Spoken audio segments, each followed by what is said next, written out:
Hi. Another classic feature that I happened to watch recently was Appointment in London, released in the US as Raiders in the Sky.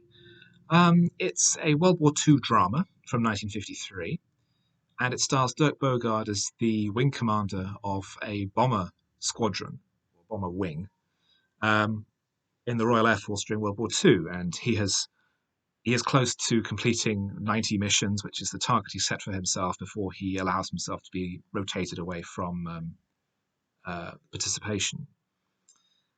But it follows the struggles on a day-to-day basis of crews of a wing of Lancaster bombers in the RAF.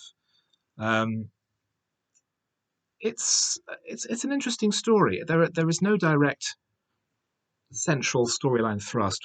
We're told at the start of the film that two of the men under his command, one Australian and another who isn't, are to be invested at the palace in a month's time. And the film is spread over this period of time. So that is the titular appointment in London. Um, and that the wing commander is himself going to receive an honour.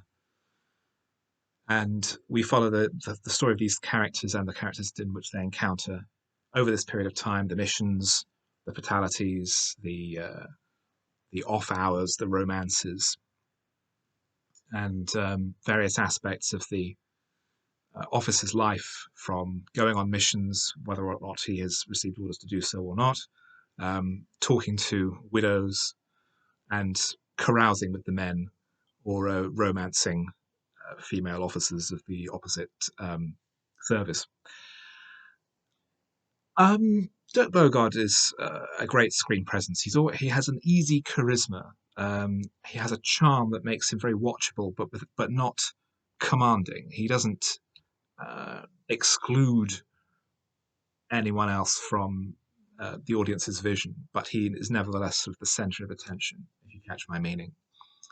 And he was a very likable and warm protagonist of the story. There were a few other noticeable names I recognised. Dinah Sheridan, I think, was later a major Doctor Who guest star. The Australian actor Bill Carr would shortly after become Tony Hancock's Australian foil on Hancock's Half Hour on radio and television. And I think there were one or two other minor names I recognised. And although it's maybe a footnote in uh, British film history of even of World War II films, I found it to be interesting and engaging, um, and authentic. It was certainly given approval by official bodies, but nevertheless, it felt like it was a realistic depiction within what was allowed in cinemas at the time of what life might have been like. And so, yes, I would recommend it.